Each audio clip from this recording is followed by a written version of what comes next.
आजरा शहर पाणीपुरवठा विस्कळीत झाल्याने आजरेकर संतप्त। लेखी आश्वासनाला पुन्हा एकदा केराची टोपली।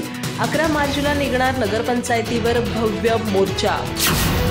आजरा शहर आणि उपनगराला नियमित आणि वेळेवर पाणीपुरवठा होत नसल्यानं स्वच्छ आणि नियमित पाणीपुरवठ्यासाठी आजरा रहिवासी अन्याय निवारण समितीनं वेळोवेळी निवेदनं दिली, आंदोलनं केली, उपोषण केले। त्यावेळी नगरपंचायत मुख्याधिकाऱ्यांनी 15 दिवसात पाणीपुरवठा व्यवस्थित करण्याची लेखी हमी दिली, पण त्याची अद्याप कार्यवाही झाली नाही।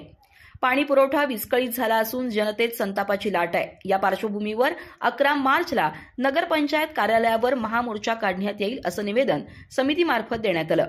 1 जानेवारीच्या आंदोलनावेळी 15 दिवसांची मुदत मागितली, पण 1 फेब्रुवारीपर्यंत वाट पाहून 3 फेब्रुवारीला मुख्याधिकारी दालनासमोर ठिय्या मारला।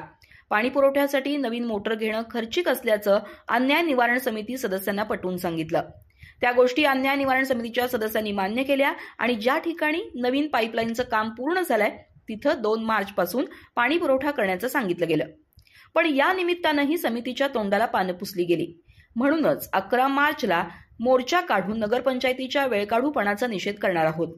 आजपर्यंत पाण्याच्या बाबतीत आजरा शहराच्या गल्लोगल्लीमधून आलेले अर्ज, उपनगरामधून आलेले अर्ज आणि अन्याय निवारण समितीतर्फे आलेले अर्ज अशा सर्व अर्जांना आपण केराची टोपली दाखवली आहे, तेव्हा या मोर्चाद्वारे आपला निषेध करण्यात येतोय। लेखी पत्र देऊन जनतेची फसवणूक करण्याच्या प्रयत्नाबाबत नगरपंचायतीवर फसवणुकीचा गुन्हा का करू नये अशी विचारणा करणारी नोटीसही देण्यात आली। हा मोर्चा छत्रपती संभाजी चौकापासून नगरपंचायत कार्यालयापर्यंत येईल याची नोंद घेण्याची विनंतीही करण्यात आली आहे। अधिक माहिती आणि ताज्या घडामोडींसाठी आजच आमचे चॅनल सबस्क्राइब करा।